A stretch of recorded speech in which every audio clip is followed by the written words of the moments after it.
Assalamualaikum warahmatullahi wabarakatuh. Perkenalkan, nama saya Muhammad Lutfi Amrullah dengan NIM 2309422, Prodi Manajemen kelas 2A Universitas Pendidikan Indonesia. Di sini saya akan menjelaskan tentang transfer pricing. Apa sih transfer pricing itu? Transfer pricing adalah praktik akuntansi yang mewakili harga yang dibebankan oleh satu divisi dalam suatu perusahaan kepada divisi lain untuk barang dan jasa yang disediakan. Untuk penetapan harga transfer memungkinkan penetapan harga barang dan jasa yang ditukarkan antara anak perusahaan, afiliasi, atau perusahaan yang dikendalikan secara umum yang merupakan bagian dari perusahaan besar yang sama. Transfer pricing dapat menghasilkan penghematan pajak bagi perusahaan meskipun otoritas pajak mungkin akan menentang klaim mereka. Setelah dari definisi apa itu transfer pricing, sekarang kita akan membahas mengenai tujuannya. Apa sih tujuan transfer pricing itu?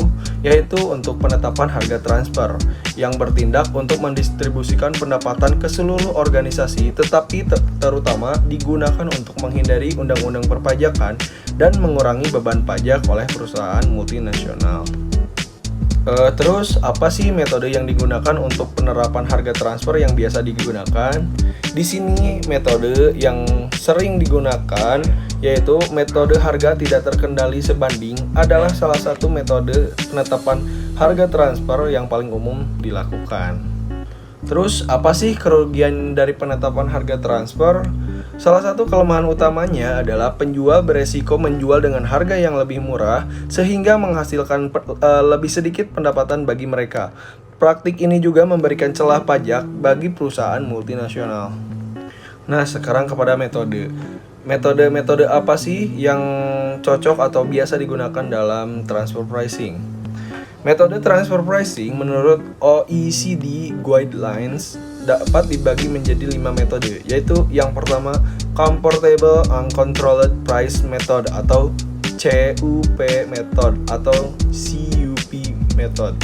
Di sini merupakan metode perbandingan harga antara pihak yang independen yang dilakukan dengan membandingkan harga dalam transaksi yang dilakukan antara pihak-pihak yang memiliki hubungan istimewa dengan harga dalam transaksi yang dilakukan dengan pihak-pihak yang tidak mempunyai hubungan istimewa atau independen dalam kondisi sebanding.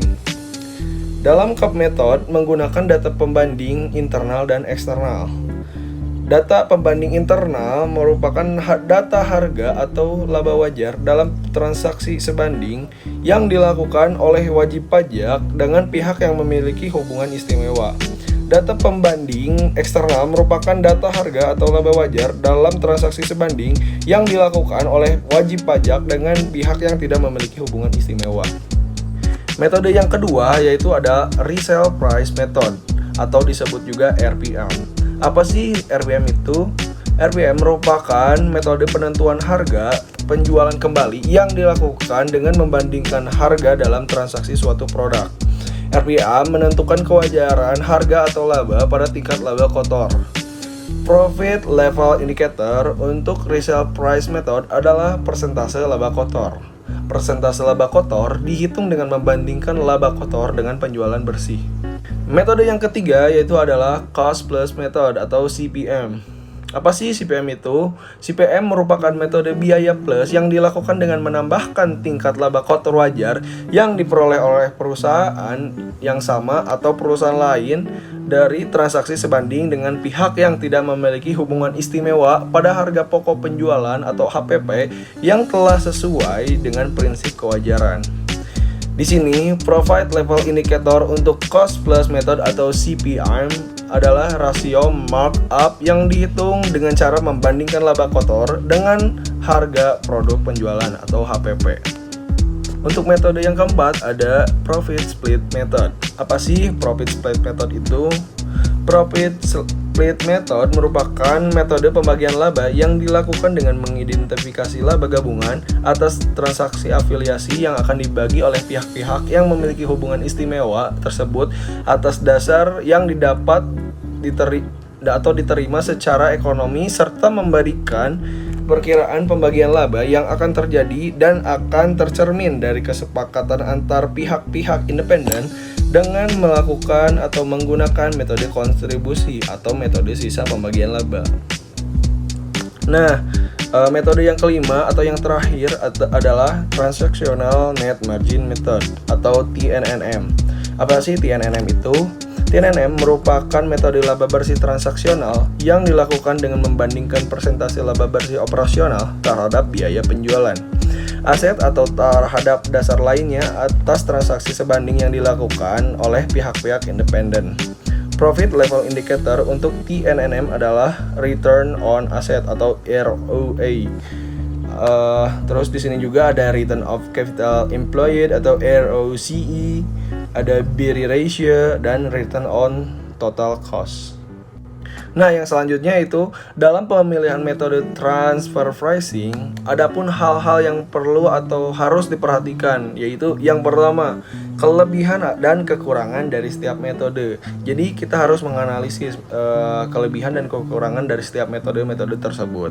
Yang kedua adalah kesesuaian metode penentuan transfer pricing dengan sifat dasar transaksi antar pihak yang memiliki hubungan istimewa yang ditentukan berdasarkan analisis fungsional. Yang ketiga yaitu ketersediaan informasi yang andal untuk menerapkan metode yang dipilih. Yang keempat atau yang terakhir, tingkat kesebandingan transaksi antara pihak yang memiliki hubungan istimewa dengan transaksi dengan pihak yang tidak memiliki hubungan istimewa. Nah, untuk di Indonesia sendiri, untuk masalah transfer pricing perlu ada pedoman. Nah, mengapa alasan utama perlu ada pedoman transfer pricing? Pedoman penentuan harga transfer atau transfer pricing di Indonesia sendiri diatur dalam Peraturan Dirjen Pajak Nomor Peraturan 43/PJ/2010 sebagaimana telah diubah dengan Peraturan Dirjen Pajak Nomor Peraturan 32/PJ/2011. Nah, untuk alasan utamanya adalah karena perbedaan tarif pajak Indonesia dengan negara lain dapat dimanfaatkan oleh wajib pajak untuk melakukan penghindaran pajak atau tax avoidance dengan cara mengatur harga transfer untuk memindahkan laba ke negara yang tarif pajaknya rendah. Menurut pengamat pajak UI, Prof. Gunandi, menilai positif upaya ini sebab perkiraan dia 60% wajib pajak badan di Indonesia melakukan transfer pricing. Bahkan hampir semua eksportir di Indonesia melakukan transfer pricing.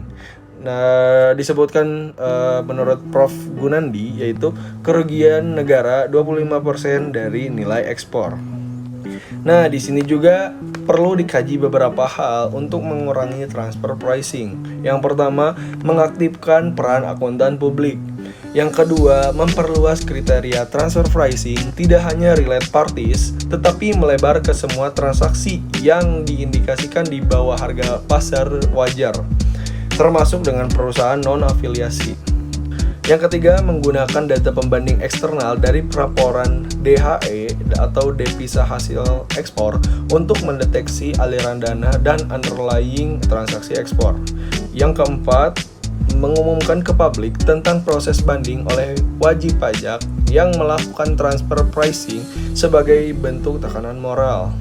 Yang kelima, perlu ada data center seperti Indonesian Coal Index yang mengupdate harga terbaru komoditas tambang.